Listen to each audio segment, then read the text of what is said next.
Audio Jungle.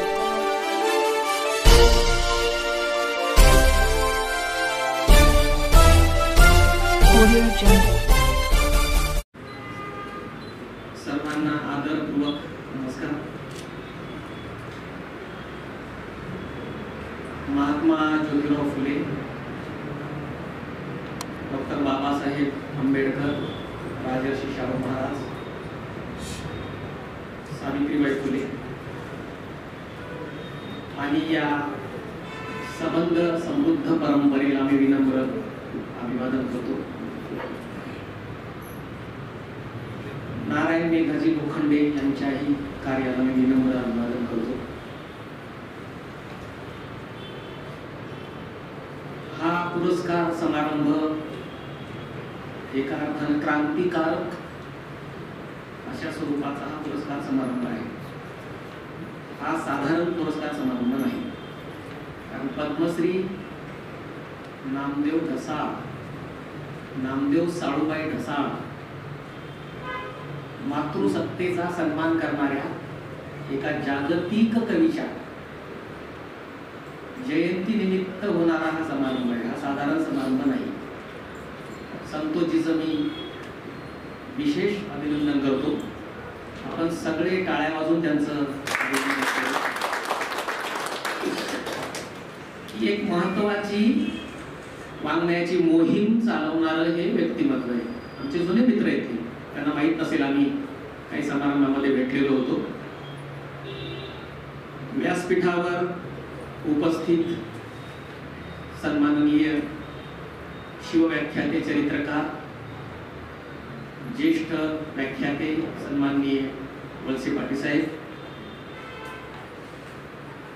संविधानाची एक महत्वाची मांडणी करणारे महत्वाचे विधिज्ञ आणि हजारो वकिलांशी आपलं सामाजिक सौहार्द निर्माण करणारे आमचे ज्येष्ठ स्नेही आदरणीय बोर्डे साहेब, बोराडेजी, आमचे मामा, ज्यांनी पिंपरी चिंचवड परिसरामध्ये आणि एकंदरीत महाराष्ट्रामध्ये सांस्कृतिक वाङ्मयाचं जे क्षेत्र निर्माण केलं, ते आमचे मामा सन्माननीय सदा फुलेजी, पांडुरंग भोसले सर, या विचारपीठावरील सर्व मान्यवर, ज्या सर्व कवी मित्रांना इथे सन्मानित केलं, त्याचे सगळे माझे मित्र जवळजवळ, आणि त्यांची बहुतांशी पुस्तक मी वाचलेली आहे. त्या सर्व पुरस्कारार्थ्यांचं, सर्व प्रगत धाडसी महिलांचं, कार्यकर्त्यांचं, ज्यांनी हजारो साहित्य संमेलन घेतली, ते आमचे मित्र शिवाजीराव बसलेत मागे चाळकजी, अभिनेते, सर्व मान्यवरांचं मी मनापासून अभिनंदन करतो. आणि या निमित्तानं एक संक्षिप्त स्वरूपाचं प्रमुख पाहुण्यालाही 20 मिनिटांचा वेळ दिला आहे, आणि प्राध्यापक असल्यामुळे 60 मिनिटं बोलायची सवय, त्या सवयीला मुरड घालून एक 20-25 मिनिटांमध्ये मी मांडणी करण्याचा प्रयत्न करतो. आताच 2-3 वक्त्यांनी, सातपुतेजींनी आणि आळंजकरांनी, आमच्या पाठीवरच्या बाया लिहिणारे महत्वाचे कवी, या सर्वांनी एक मनोगत या ठिकाणी व्यक्त करून एक वेगळा आनंद व्यक्त केला या पुरस्काराचा, की हा पुरस्कार काय आहे, त्याचं काय वजन आहे या संबंधीचं. संतोषजींना मी सांगू इच्छितो, फार महत्वाची गोष्ट त्यांनी आज केली. आज जे सन्मानित झालेले सगळे पुरस्कार विजेते हे श्रमिक परंपरेमधले, त्यांचं लेखन श्रमिक परंपरेमधलं आहे. किरणजी आहे तिथे, संतोष आहे, सगळे मित्र आहे, सचिन आहे, राजेंद्रजी आहे, भारत सातपुते, फार उत्तम अशा प्रकारचं राजकीय व्यंग व्यक्त करणारे, परखडपणे भाष्य करणारे सातपुते हे आमच्या भूमीमध्ये महत्वाचे कवी. संतोष आहे, सगळी मंडळी, या सगळ्या मित्रांचं लेखन हे सामाजिक पातळीवरचं आणि विशेषतः घाम गाळणाऱ्या माणसाबद्दल भाष्य करणारं लेखन आहे. यातला एकही पुरस्कार कल्पनेचे पंख लावून लिहिणाऱ्या लेखकाला मिळालेला नाही. लक्षात ही सगळी जिती जागती माणसं आहेत आणि त्याने जे लिहिलंय ते सगळं जित्या जागत्या माणसावरचं लेखन आहे. नामदेव ढसाळांची एक ओळ आहे की हे अगणित सूर्यांनो, तुम्ही या शहराला आग लावीत चला, अशी त्याची ओळ आहे. मराठी वाङ्मय, मराठी संस्कृती आणि मराठी परंपरा यांची नवी ओळख संपूर्ण जगाला नामदेव ढसाळ नावाच्या कवीनं पहिल्यांदा करून दिली. त्याच्यामध्ये अण्णाभाऊ असतील, बाबूराव बागुल आहेत, भुजंग मेश्राम आहेत, अरुण कोलटकर आहेत, खूप मोठी नाव आहे. पण पद्मश्री नामदेव ढसाळ यांच्या क्रांती भूमीमध्ये मी बोलतो आहे याची मला जाणीव आहे. ही भूमी साधारण भूमी नाहीये. या भूमीची परंपरा ही संग्रामाची परंपरा आहे. मामासाहेब, या भूमीची परंपरा ही युद्धाची परंपरा आहे. आणि युद्ध आणि संग्राम कशाच आहे? या जगामध्ये आणि या व्यवस्थेमध्ये जे परंपरेचं अत्यंत विचित्र अशा प्रकारचं रसायन मुरलेलं होतं, जी संस्कृती माणसाचा आणि समतेचा धिक्कार करत होती, जो समाज बाबासाहेबांना आणि त्यांच्या संविधानांना मानत नव्हता, अशा एका बुलंद विचारधारेच्या कवीची ही कविता आणि त्याची ही भूमी आहे. म्हणून पद्मश्री नामदेव ढसाळांचं लेखन हे फक्त राजगुरुनगरचं लेखन नाही, ते जगाचं लेखन आहे. हे जगाचं लेखन. मी जगाचा हा शब्द पुन्हा पुन्हा का वापरतो? कारण त्यांचं सगळ्या भाषेमध्ये ट्रान्सलेशन झालेलं आहे. नामदेव ढसाळांनी हाडकी हडवळा ही जी कादंबरी तुम्ही वाचली असेल, भोसले सरांनी त्यांच्यावर महत्वाचा रिसर्च केला. किती सुंदर योग आहे बघा. पांडुरंग आणि नामदेव, त्यांचं नाव पांडुरंग आहे आणि पद्मश्रीचं नाव नामदेव आहे. म्हणजे दोन संत, दोन परंपरा, एक देवत्वाची परंपरा पांडुरंगाची आणि एक भक्ताची परंपरा. नामदेव या संताबद्दल आपल्याला माहित आहे. हे संत नामदेवांनी उत्तर भारतामध्ये आपले अभंग आणि आपल्या वारकरी संप्रदायाची स्थापना जगभर करण्याचं काम या संत नामदेवांनी केलं. आणि कवी नामदेवानं इथल्या दुःखाचा आवाज हा जगाला सांगितला. इथे माणसांचा छळ कसा होतो आणि ती छळ करणारी व्यवस्था कोणती आहे, त्या व्यवस्थेवर आपण पहिल्यांदा अटॅक केला पाहिजे, हल्ला केला पाहिजे. हे नामदेव ढसाळांनी जगाला पहिल्यांदा सांगितलं. ही फार महत्वाची नोंद आहे. नामदेव ढसाळ हे कोणत्याही विद्यापीठामधले उच्च पदवीधर नव्हते. ते माणसांच्या विद्यापीठामध्ये शिकलेले होते. त्यांनी माणसांची दुःखी पाहिलेली होती. मुंबई सारख्या शहरामध्ये टॅक्सी चालवत चालवत आणि अनेक प्रकारचे आघात अंगावर झेलत हा माणूस आयुष्यभर रणांगणामध्ये उभा होता. लक्षात घ्या. मैदानात हा लेखक आहे. हा लेखक काचेच्या बंगल्यातला, एसी मधल्या रूम मधला हा लेखक मुळीच नाहीये. मग अशी नारायण सुर्वे यांचा उल्लेख केला. मला वाटतं कविता मॅडम यांनी त्याचा दोनदा उल्लेख केला. सूत्रसंचलन कसं करावं याचा सुद्धा वस्तुपाठ कविता या मॅडमचा उल्लेख मी मुद्दाम करेल. किती नीट पद्धतीनं, योग्य पद्धतीनं, नीट संदर्भ वापरून त्या त्या व्यक्तीची ओळख नीटपणे करून देऊन आणि त्याला पूरक अशा प्रकारच्या ओळी वापरून संचलन करणं हे किती उत्तम असू शकतं याचं कविता मॅडम हे उदाहरण. सुंदर असा योग आहे. म्हणजे कवितेचा समारंभ तिथे संचलनाला कविता असते. म्हणजे हा एक फार उत्तम असा योग आहे. मी त्यांचंही मनापासून अभिनंदन करतो. सर्व संयोजन समितीचं मनापासून स्वागत करतो. आणि नीट पद्धतीनं आज साहित्यामध्ये जे काही निराळ मांडलं जात आहे ते याच लोकांकडून मांडलं जातं ज्यांना आज संतोषरावांनी सन्मानित केले सगळ्यांना. आजचं सगळं वाङ्मय कसं आहे मराठीचं, आज कोण काय लिहिते आहे, कशाबद्दल लिहिते आहे, त्याचं प्रतिबिंब दाखवणारे हे सगळे आजचे प्रतिभावंत आहेत की ज्यांचा या प्रतिष्ठाननं आज सन्मान केला, गौरव केला. ही फार महत्वाची गोष्ट मी मानतो. मी सातत्यानं असं म्हणत आलो, सांगत आलो, लिहित आलो, बोलत आलो की जेव्हा आपण लिहित असतो तेव्हा आपलं लिहिणं हे कुणासाठी असतं हे प्रत्येक लेखकाला ओळखता येतच असतं, नाही असं नाही. म्हणून आज मराठीचं वाङ्मय आपण सांगतो सातत्याने की 1960 नंतर वाङ्मय बदललं, 70 नंतर बदललं, 80 नंतर बदललं. मी त्याच्या पुढे जाऊन असं म्हणेल की आजचं जे वाङ्मय लिहिलं जातं ते इतकं समकालीन, कॉन्टेम्पररी, समकालीन आजच्या काळाला धरून असलेले ते लेखन आहे. सगळे प्रवाह, सगळ्या वाङ्मयामधल्या ज्या भिंती आहेत त्या आज एका अर्थानं गळून पडलेल्या भिंती आहेत. अनेक पद्धतीचं मी मध्यंतरी झोळी नावाचं आत्मकथन वाचलं डॉक्टर कालिदास शिंदे की ज्याचं सगळं गणगोत आजही रस्त्यावर दारोदार फिरते आहे आणि जगण्याचा मार्ग शोधते. अशी किती पुस्तके.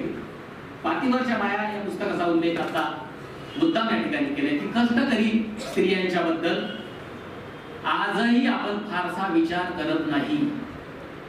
ग्रामीण संस्कृतीमध्ये पुरुषांच्या श्रमांचा विचार सतत केला जातो, पण घरामधली बाई की जिने घर बांधून ठेवलेलं आहे आणि घरातली चूल पेटती ठेवली आहे तिच्याबद्दल किती लोकांनी लिहिलंय. आजही उत्तम पद्धतीनं, व्यापक पद्धतीनं महिलांच्या प्रश्नांना, त्यांच्या कष्टांना हात घालणारं लेखन समाधानकारक आजही होत नाही. पाठीवरच्या पायासारखी एक सुरुवात आहे, एक महत्वाची घटना आहे. नाथो महादोरांनी मध्यंतरी तिची कहाणी नावाचं पुस्तक लिहिलं होतं. इंद्रजित भालेरावांनी कुळंबिनीची कहाणी पुस्तक लिहिलेलं होतं. पण महिलांच्या संबंधित खूप आपण लिहिलं पाहिजे. माझं म्हणणं आता उलट असं आहे की पुरुषाबद्दलचं लेखन आता थांबवलं पाहिजे आणि या बाजूचं लेखन, ज्याला आपण डावी बाजू म्हणतो तर ती उजवी बाजू आहे, ही डावी बाजू नाही, ही उजवी बाजू आहे. तर या उजव्या बाजूवर आपण लिहिलं पाहिजे. म्हणून आजचं लेखन हे सगळे लेखक, सगळे माझे मित्र आहेत, सगळे महत्वाचं लिहित आहेत. हे सगळे लिहितात तर हे कुणाचं वाचून लिहित नाही, ते लक्षात घ्या. हे सगळे जगून, भोगून, पाहून, सोसून, सहन करून लिहितात. तेव्हा या लेखनाचं मी आज क्रांतिकारक लेखन असं वर्णन करतो. हे महत्वाचं लेखन आहे. म्हणून हे लेखन, इतकं महत्वाचं लेखन समीक्षकांनी नीटपणे वाचलं पाहिजे. अनेक समीक्षक नीटपणे नव्या लोकांची पुस्तकं वाचत नाही, ते आपल्या घरामध्ये आडगळला टाकून देतात, हे आपण लक्षात घेतलं पाहिजे. म्हणून समीक्षकांनी न वाचता या माणसांबद्दल बोलायला नको. त्यांनी यांचं लेखन वाचलं पाहिजे. ती काय लिहितायत, राजेंद्रजी काय लिहितायत, भारत काय लिहितायत, सचिन काय लिहितायत, किंवा आमचे संतोष काय लिहितायत, ही सगळी मंडळी काय लिहिते याचा विचार आपण जरूर केला पाहिजे. आणि आज महत्वाचं लेखन आहे की अण्णाभाऊ साठेंचं एक वचन मला या निमित्तानं मुद्दाम आठवतं संतोषजी. त्यांनी असं म्हटलेलं आहे की जो लेखक समाजासोबत असतो त्याच्याच सोबत समाज कायम राहतो, असं एक वाक्य आहे त्यांचं. आणि दुसरं एक वाक्य यशवंतराव चव्हाणांचं फार प्रसिद्ध वाक्य, पण हे वाक्य आपण एखाद्या वचनाप्रमाणे लक्षात ठेवलं पाहिजे. ते इतकं महत्वाचं आहे. या सगळ्या लेखकांनी ते वचन पाळून आपलं लेखन लिहिलंय. ते वचन काय आहे की लोकभाषा आणि ज्ञान भाषा ह्या एकमेकांच्या हातात हात घालून चालल्या पाहिजे. लोकभाषेचा विचार आपण करत नाही. आपल्याला माहित आहे की मराठीला अभिजात भाषेचा दर्जा मिळाला, हे सगळ्यांना माहित आहे. हा अभिजात भाषाचा दर्जा केवळ शासनामुळे मिळालेला नाहीये. शासनात सुद्धा माणसंच आहेत हाडामासाची, तर तो आपल्यामुळे मिळालेला आहे. पण मराठी भाषा ही कायम अभिजात आहे. नामदेव ढसाळ्यांचं सगळं लेखन अभिजात आहे, लक्षात घ्या. या अभिजात संज्ञेमध्ये पूर्णतः सामावलेलं लेखन आहे. संत तुकारामांचं लेखन, आमची शाहिरांची परंपरा, आमच्या प्रबोधनांच्या परंपरा, आमची सगळी अभंगवाणी, आमचं महाभारत, आमचं रामायण, आमचं अजिंठा आणि वेरूळ हे काय, हे अभिजातच्याही पलीकडे, हे जागतिक सगळी मूल्ये मी सांगितलेल्या सगळ्या उदाहरणामध्ये सामावलेली. मला असं वाटतं की या पद्धतीनं जे लेखन आज चालू आहे, लेखनाला एक प्रचंड असं वळण आज मिळालेलं आहे. लक्षात घ्या, तुम्ही 70चं लेखन वाचा, 40चं वाचा, स्वातंत्र्याच्या आधीचं वाचा आणि आजचं तुम्ही लेखन वाचा, तुम्हाला असं लक्षात येईल की सगळे लेखक आपल्या परिसराच्या भाषेत बोलत आहेत. आजचे सगळे प्रतिभावंत आपला भवताल घेऊन लिहित आहेत. आजचे सगळे लेखक कल्पनेचं लेखन मुळीच करत नाहीत, तर वास्तवाचा विस्तव हातात घेऊन ते लिहित आहेत. म्हणून हे मला फार महत्वाचं वाटतं. म्हणून या सगळ्या लेखकाचा गौरव या निमित्तानं झालाय. बोली भाषेचा एक मुद्दा मी मुद्दाम तुम्हाला सांगेन की गेल्या अनेक वर्षांमध्ये आपल्या जिभेवर जी भाषा आहे, आमच्या या कविमित्रांची भाषा कवितेमध्ये आणलेली किंवा सातपुतेने आपल्या आत्मकथनामध्ये जी भाषा आली जागरणमध्ये, ही भाषा कालपर्यंत आपण अमान्य केलेली होती. बोली भाषा हा टिंगल टवाळीचा विषय आपण केलेला होता आपल्या आधीच्या लोकांनी. तो आज प्रतिष्ठेचा विषय आहे. लक्षात घ्या, नागराज बाबूराव मंजुळे नावाचा एक कलावंत की ज्याने नाळ सारखा सिनेमा, फॅन्ड्री सारखा सिनेमा, घरबंदूक बिर्याणी सारखा सिनेमा आणि सैराट सारखा सिनेमा करून आपला प्रदेश, आपल्या प्रदेशातली प्रतिभा, आपल्या प्रदेशातली कलावंत आणून सिनेमा सृष्टीमध्ये जे अत्यंत मोठे गुड्डाचार्य आहे त्यांची सुट्टी केलेली. ही सुट्टी करताना त्याने विचार एवढाच केला की माझ्या मातीमध्ये जे उगवतं ते सगळ्यात अस्सल आहे, ते सगळ्यात अव्वल आहे. आणि या अस्सलतेची, या अव्वलतेची जाणीव ठेवणारा संतोषरावांनी घेतलेला आजचा गौरव आहे. संतोषराव, तुम्ही फार मोठं काम केलंय, तुम्ही एक साधारण काम केलेलं नाही. फार महत्वाच्या लोकांना मगाशी पुरस्काराबद्दल बोललेले की अनेक पुरस्कार कशा पद्धतीनं मिळले जातात, प्राप्त केले जातात, त्याच्या फार तपशिलात जायला नको. आता त्याच्यावर स्वतंत्र व्याख्यान घेऊ आपण, स्वतंत्र भाष्य करू. छोट्या छोट्या साहित्य संमेलनांनी, छोट्या छोट्या पुरस्कार सोहळ्यांनी मराठी सांभाळलेली संतोषराव वकील साहेब. छोट्या छोट्या कार्यक्रमांनी खऱ्या अर्थानं वाङ्मयाचं वातावरण शुद्ध ठेवलेलं आहे. उद्या दिल्लीला संमेलन आहे परवाला, त्या संमेलनाबद्दलच्या बातम्या मला तशा आहेत की भाषेला सोडून, साहित्याला सोडून आणि या सगळ्यांना सोडून ते संमेलन होते. तर ते संमेलन आमचं नाही, आमचं संमेलन संतोषरावने केली. हे लक्षात घ्या. छोट्या छोट्या गोष्टींना आपण कायम परंपरेच्या प्रवाहात दुय्यम मानत असतो. हत्तीच्या कानात जर मुंगी गेली ना तर हत्तीची फ्या उडते, माहिती आहे सगळ्यांना. तेव्हा राजगुरू मधल्या, पंचायत समिती मधल्या, या सभागृहामधले हे सगळे अग्नीचे पात्र आहेत. लक्षात घ्या, एका साधी गोष्टी नाही निवासी. म्हणून ही गर्दी कमी असू देत, आम्हाला गर्दी नकोच आहे. ही काय कुठलीही सभा नाही, कुठल्याही खेड्याची. ही पताका, संविधानाची पताका चालवणाऱ्या लोकांचा कार्यक्रम. हा कार्यक्रम नुसता वाङ्मयी नाहीये, हा सांस्कृतिक लढाईची सुरुंग पेरणी करणारा समारंभ आहे. आणि पद्मश्री नामदेव ढसाळांच्या नावाना समारंभ आहे का, साधा समारंभ आहे का? तेव्हा या समारंभामध्ये माझ्यासारख्या एका व्यक्तीला, एका शेतकऱ्याच्या मुलाला, एका शिक्षकाला इथे बोलण्याची संधी इथे मिळते. मी असंख्य पुस्तकं आपली राजवर. लोक म्हणतात की सर तुम्ही सगळ्या पुस्तकाला हो देता, हाक देता, लिहिता, मांडता, फेसबुकवर व्यक्त होता, तुम्ही असं कसं काय वागता या काळामध्ये? म्हटलं आता तो माझा दोष समज, तो माझा गुन्हा समज. सूर्यांनी म्हटलंच ना की एक गुन्हा मी करणार आहे, तेव्हा हा गुन्हा आहे. नवख्या अत्यंत कसदार लोकांवर की जे कधीही प्रकाशामध्ये येत नाही. हे सगळे लेखक माती खाली झाकलेले माणिक मोती आहेत. हे साधे लोक नाही जरी या छोट्या सभागृहात बसले असले तरी.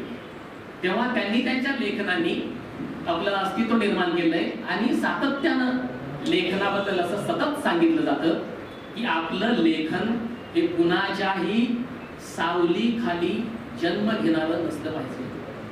आपलं लेखन हे कुणाचंही अनुकरण करणारं नसलं पाहिजे. कोणत्याही आईला आपलं शेंबडं लेकरू हे अत्यंत लाडकंच असतं. लक्षात घ्या, तिचा ते कधी हेवा किंवा तिरस्कार करत नाही, कारण तिच्या पोटातून त्याचा जन्म झाला असतो. सगळ्या आतड्याची जोड ही त्या बाळाशी जोडलेली असते. म्हणून लेखन जे अस्सल अव्वल असतं ते कधीही त्याच्यावर अन्याय हा होतोच. उत्तम गोष्टीवर खूपदा असं अनेक लोक म्हणतात की मला न्याय नाही मिळाला, माझ्यावर अन्याय झालेला आहे, माझी कदर झालेली नाही, माझी नोंद घेतली गेली नाही. मी ह्या गोष्टी प्लस पॉइंट मानतो. या गोष्टी मी एका अर्थानं तुम्ही फार उत्तम मांडणी करता आणि निंदकाचे घर असावे शेजारी असं तुकारामांचं वचन आहे, प्रसिद्ध वचन आहे. जेव्हा तुम्ही काहीतरी महत्वाचं लिहिता तेव्हा एक शत्रूची फळी, एक दुस्वास करणाऱ्यांची फळी तुमच्या बाजूलाच उभी असते. लक्षात घ्या. तेव्हा त्याची कधीही पर्वा करू नका. एक उदाहरण मुद्दाम सांगतो वकील साहेब, इतकं सुंदर उदाहरण आहे. नंदा खरे नावाचा एक लेखक होऊन गेला मध्यंतरी, ज्याने 5-25 पुस्तकं अतिशय महत्वाची लिहिली. कोणत्याही समारंभाला ते गेले नाहीत, कुणालाही सांगितलं नाही की माझ्यावर एखादा सेमिनार घ्या, चर्चासत्र घ्या. साहित्य अकादमीचा पुरस्कार नाकारला 2-3 वर्षापूर्वी या माणसाने. उद्या नावाच्या कादंबरीला त्यांना पुरस्कार मिळाला. ते म्हणाले समाजाने मला खूप दिलं, मला अकादमी नको. नाहीतर आपल्याकडे अकादमी मिळवण्यासाठी अनेक लोक देव पाण्यात घालून ठेवतात, नवस करतात, गंडे दोरे करतात की तुम्हाला मिळाला पाहिजे. नंदा खरे नावाच्या माणसानं, ज्याचं नाव स्त्री सारखं आहे पण जो पुरुष लेखक आहे आणि खऱ्या अर्थानं आपल्या वाङ्मयातून पुरुषार्थ जागवला, नंदा खरेंच्या लेखनानं मराठीमध्ये एक नवं वातावरण निर्माण केलं. त्या पंक्तीला बसणारे हे सगळे माझे लेखक मित्र आहेत. यांना अस्सल घ्यायचं, अस्सल व्यक्त व्हायचंय आणि चांगल्या लेखनाची कदर आज नाही उद्या होईल, ती परवा होईल, पण ती होईलच. याच्यावर तुम्ही ठाम राहा. कारण हा या महत्वाच्या विचारपीठावरून तुम्ही पुरस्कार घेऊन घरी चालला आहात. तुमच्या मनामध्ये सारखा आवाज नामदेव ढसाळांचा येत राहील की आपल्याला पुरस्कार मिळाला. मग अशी सत्कार मूर्तीने व्यक्त केलं की मला हा पुरस्कार मिळाला, मी भाग्यवान आहे, मी उजळून निघालो, मला असंख्य पुरस्कार मिळाले, सातपुतेंनी सांगितलं होता, पण हा महत्वाचा पुरस्कार मला मिळाला. मला असं वाटतं की पुरस्कार कोण देतं, ते कोणाच्या नावानं देतं आणि ते कसं देतं, या 3 देताला फार महत्व. हे 3 देतं फार महत्वाची. तेव्हा पुरस्कार खूप आहे. महाराष्ट्रामध्ये आज असं वातावरण नाही की पुरस्कार ज्याला भेटला नाही असं पुस्तक दाखवा, असंही वातावरण सुरू झालंय. संतोष गाडवे सर हे निष्ठेनं चालवत नाही. मला सांगितलं मनोहर की कोणतीही शिफारस कोणताही लेखक आम्हाला माहीत नसतो. शेकडो पुस्तके येतात आणि त्यातून आम्ही निवडतच 10-12-15 पुस्तकांना पुरस्कार देतो. बाकीचे पुरस्कार महत्वाचेच असतात पुस्तकं, पण त्यांना आम्ही देऊ शकत नाहीये. म्हणून ही जी ट्रान्सपरन्सी आहे, ज्याला आपण मराठीमध्ये पारदर्शकता असं म्हणतो, ही पारदर्शकता खऱ्या अर्थानं एका अर्थानं पुढच्या पुरस्कार देणाऱ्यांना सुद्धा एक मेसेज आहे की पुरस्कार असे द्या की पुरस्कार घेताना संतोष वाटला पाहिजे. या महत्वाचा पुरस्कार मला मिळाला. महाराष्ट्रातून बघा ना, कुठून कमी म्हणजे गोव्यापासून चांदा ते बांदा असा एक पट्टा संतोषरावांनी कव्हर केला. हे खूप महत्वाचं असतं आणि या निमित्तानं हा पुरस्कार तुम्ही असं समजा, असं माना, असं लक्षात घ्या की एका अर्थानं उद्याची काही महत्वाची नांदी या पुरस्कारात सामावलेली आहे. हा इतका सुंदर पुरस्कार आहे ना की अभिमानानं सांगू की मला पद्मश्री नामदेव ढसाळ पुरस्कार मिळाला. संतोषराव मला नाही मिळाला. लक्षात घ्या, म्हणजे माझं लेखन अजून कच्चं आहे, अजून ते पक्क झालेलं नाही, अजून मला काय ते चांगलं लिहायचंय. शिवाजीराव तुम्ही ते कोपऱ्यात बसून हसताय छान. तेव्हा हा सन्मान मलाही मिळावा कुठल्या तरी जन्मी. त्यासाठी मला लिहावं लागेल, आधी चांगलं लिहावं लागेल, यांच्यासारखं उत्तम लिहावं लागेल, खरं लिहावं लागेल आणि हाडा मांसाच्या माणसाचं आणि त्याच्या घामाच्या वासाचं मला लिहावं लागेल, तर हा सन्मान मला मिळेल. हा सन्मान कुणालाही मिळाला नाही. कारण पद्मश्री नामदेव ढसाळांवर हे कळालं तर मग तुमचं काही खरं नाही, पण आपलं सगळ्यांचं काही खरं नाही. इतका मानवतावादी मनुष्य, किती सृजनशील एखादी व्यक्ती असते. पांडुरंग भोसले सर जास्त सांगते छान माझ्यापेक्षा, की ज्या माणसानं संतांच्या कळवळ्याचं अंतःकरण सांभाळलं. लक्षात घ्या, दोन गोष्टी किती विरुद्ध आहेत. एकाच वेळी आईचे पाझर आणि त्याच वेळी बाबासाहेबांचं संविधान, अशा दोन गोष्टी हातात घेऊन उभा राहिला हा जागतिक कवी. जागतिक आपण कोणालाही म्हणतो, नामदेव ढसाळ हे अपवादभूत कवी आहे की ते खरोखर जागतिक आहे. की त्यांचं लेखन हे कोणत्याही दुःखाला लागू पडणार, कोणत्याही विद्रोहाला लागू पडणार, कोणत्याही वेदनेला लागू पडणार लेखन आहे, म्हणून ते जागतिक आहे. आणि असे कवी, ढसाळांसारखे कवी हे कधीही जुने प्राचीन कवी होत नाहीत. ते कायम समकालीन कवी राहत असतात, ते लक्षात घ्या. कारण त्यांचं लेखन आजही वाचलं मी, हडक्याळा वाचलेली छोटीशी कादंबरी, दुर्मिळ कादंबरी, अगदी छोट्या आकाराची, पण त्यातली भाषा, त्यातलं माणसांचं जीवन, त्यातले आलेले अत्यंत भीषण अनुभव, पाणी पिण्याबद्दलचे, खाण्याबद्दलचे, जगण्याबद्दलचे, चूल पेटवण्याबद्दलचे, माणसानं माणसाला दूर ढकलण्याचे अनुभव इतके भयंकर आहे की हडकी हडवळा वाचल्यावर आपण शांतपणे झोपू शकत नाही. आंधळे शतक वाचल्यावर आपल्या तळपायाची आग मस्तकाला जाऊ शकते की अशी व्यवस्था इथली, असला समाज इथला आहे, इथली यंत्रणा अशी काम करते. हे सगळं जर पाहायचं असेल तर तुम्ही आंधळ शतक वाचा, मी मारले रथाचे 7 घोडे ते पुस्तक वाचा, बोलपिठा वाचा किंवा समग्र वाचा. नामदेव ढसाळ यांचं लेखन वाचणं हे एका अर्थानं काळाला वाचणं आणि आपल्या भूतकाळाला वाचणं असे लेखन. म्हणून ते कधीही ओल्ड असं होणारं लेखन नाही.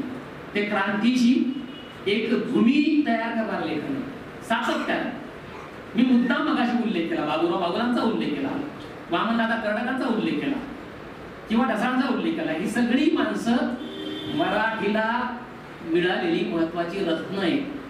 त्यांचं लेखन हे सातत्यानं लिहिणाऱ्या सगळ्या लोकांना दिशा देण्याचं काम करतं, सगळ्या समाजाला वळण लावण्याचं काम करतं आणि संविधान मूल्यांचा जागर आपल्या अंतःकरणात सारखा वाजत राहिला पाहिजे, दुमदुमत राहिला पाहिजे, याची एक महत्वाची प्रेरणा या पद्मश्री नामदेव ढसाळ नावाच्या लेखकानं या सुरू केली.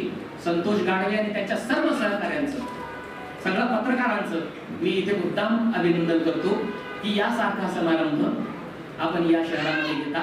कारण ही राजगुरुनगरची जी भूमी आहे, खेडची भूमी आहे किंवा हा सगळा परिसर आहे, या परिसराला आपण क्रांतीभूमी असंच म्हटलं पाहिजे. ती क्रांतीभूमीच आहे.